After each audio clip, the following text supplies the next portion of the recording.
मैं हूँ शिवगीता, आप सभी का स्वागत है। मैं आज की इस वीडियो में बताऊंगी रवि प्रदोष व्रत के बारे में, इसकी कथा सुनाऊंगी, इसकी पूजा विधि बताऊंगी, इसका उद्यापन बताऊंगी, सारी सटीक जानकारी दूंगी। आप मेरे चैनल पर मेरे साथ बने रहिएगा। अगर मेरी वीडियो आपको अच्छी लगे तो लाइक शेयर सब्सक्राइब करें, कमेंट में जय माता की लिखें।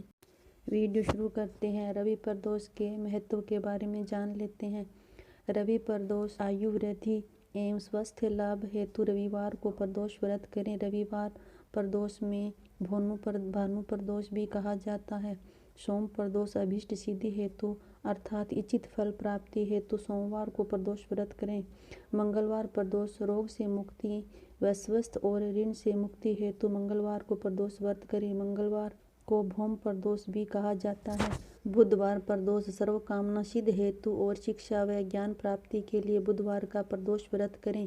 बुधवार प्रदोष का सौम्यवार प्रदोष भी कहा जाता है। गुरु प्रदोष शत्रु विनाश हेतु और पितरों से आशीर्वाद के लिए बृहस्पति का प्रदोष व्रत करें। गुरु प्रदोष को गुरुवार प्रदोष भी कहा जाता है। शुक्र प्रदोष सौभाग्य और स्त्री के समृद्धि हेतु शुक्रवार को प्रदोष व्रत करें। शुक्रवार प्रदोष को गुरुवार प्रदोष भी कहा जाता है। शनि प्रदोष पुत्र प्राप्ति हेतु और नौकरी के उन्नति के लिए यह व्रत किया जाता है। अब हम प्रदोष व्रत विधि के बारे में जान लेते हैं। ब्रह्म मुहूर्त में उठकर नित्य कर्मों से निवृत्त होकर भगवान शंकर का स्मरण करें। निराहार रहें। सायंकाल सूर्य अस्त से 1 घंटा पूर्व स्नान आदि कर्मों से निवृत्त होकर श्वेत वस्त्र धारण करें। पूजा स्थल को स्वच्छ जल और गाय के गोबर से लीप कर मंडप को भली भांति सजाकर 5 रंगों से मिलाकर पौधा पुष्प की आकृति बनाकर कुशा के आसन और उत्तर पूर्व की दिशा के मुख करके बैठें और शंकर भगवान का पूजन करें। ओम नमः शिवाय इस पंचाक्षर मंत्र का जाप करते हुए जल चढ़ाएं और ऋतु फल जल चढ़ाते समय इस बात का विशेष ध्यान रखें कि जल धारा टूटे नहीं। जल चढ़ाते समय यदि आंखें खुली हुई है तो दृष्टि जल धारा पर टिकी हो, और यदि भाव में आंखें मूंद गई तो ध्यान जप के शब्द अर्थों के साथ चल रहा हो। यदि मंत्र के उच्चारण में गूंज पैदा कर सके अर्थात मंत्र यदि होठ कंठ और नाभि प्रदेश से संयमित रूप से उठे तो यह और प्रभावी होगा। अब हम प्रदोष व्रत की उद्यापन विधि के बारे में जान लेते हैं। इस व्रत को 11 त्रयोदशी अथवा वर्ष भर की 26 त्रयोदशी व्रत करने के उपरांत उद्यापन करना चाहिए। व्रत का उद्यापन त्रिदोषी तिथि पर ही करना चाहिए। उद्यापन से 1 दिन पूर्व श्री गणेश का पूजन किया जाता है। पूर्व रात्रि में कीर्तन करते हुए जागरण किया जाता है। प्रातःकाल जल्दी उठकर मंडप बनाकर मंडप के वस्त्रों और रंगोली से सजाकर तैयार किया जाता है।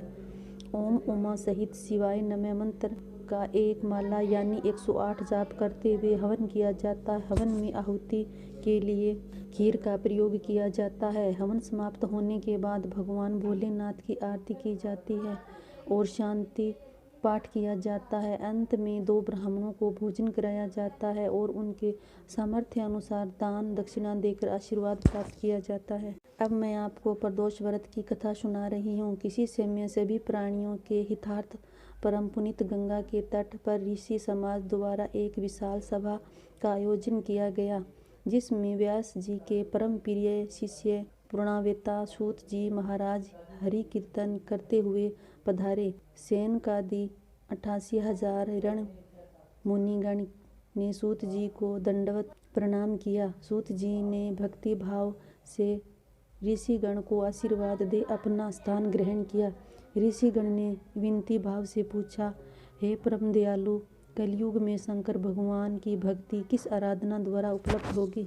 कली काल में जब मनुष्य पाप कर्म में लिप्त हो वेद शास्त्र से विमुख रहेंगे, दिन जन अनेक कष्टों से त्रस्ते रहेंगे। हे मुनि श्रेष्ठ, कली काल में सत्कर्म में किसी रुचि न होगी, पुण्य क्षण हो जाएंगे एवं मनुष्य स्वतः ही अस्त कर्मों की ओर प्रेरित होगा। इस पृथ्वी पर तब ज्ञानी मनुष्य का यह कर्तव्य हो जाएगा कि वह पथ से विचलित मनुष्य का मार्गदर्शन करें। अंत में महामुनि, ऐसा कौन सा उत्तम व्रत है जिसे करने से वांछित फल की प्राप्ति हो और कली काल में पाप शांत हो जाए? सूत जी बोले, हे सनकादि ऋषिगण, आप धन्यवाद के पात्र हैं। आपके विचार प्रशंसनीय व जन कल्याणकारी हैं। आपके हृदय में सदा परहित की भावना रहती है। आप धन्य हैं। हे सनकादि ऋषिगण, मैं उस व्रत का वर्णन करने जा रहा हूँ जिसे करने से सब पाप और कष्ट नष्ट हो जाते हैं तथा जो धन वृद्धिकारक, सुख प्रदायक, संतान व मनवांछित फल प्रदान करने वाला है। हे ऋषिगण, यह प्रदोष व्रत जिसका वृत्तांत मैंने सुनाया है, किसी समय शंकर भगवान ने सती जी को और वेदव्यास मुनि ने मुझे सुनाया था। प्रदोष व्रत में स्नान कर निराहार रहकर शिव जी का मनन करें, मंदिर जाकर शिव आराधना करें, माथे पर त्रिपुण धारण कर बेल पत्र, धूप, दीप, अक्षत व ऋतु फल अर्पित करें। रुद्राक्ष की माला से सामर्थ्य अनुसार ओम नमः शिवाय जप करें, ब्राह्मण को भोजन कराएं और दान दक्षिणा दें। तत्पश्चात मौन व्रत धारण करें, संभव हो तो यज्ञ हवन कराएं। ओम ह्रीं क्लीं नमः शिवाय स्वाहा मंत्र से यज्ञ स्तुति दें, इससे अभीष्ट फल की प्राप्ति होती है। प्रदोष व्रत में व्रती एक बार भोजन करें और पृथ्वी पर शयन करें, इससे सर्व कार्य सिद्ध होते हैं। श्रावण मास में इस व्रत का विशेष महत्व है।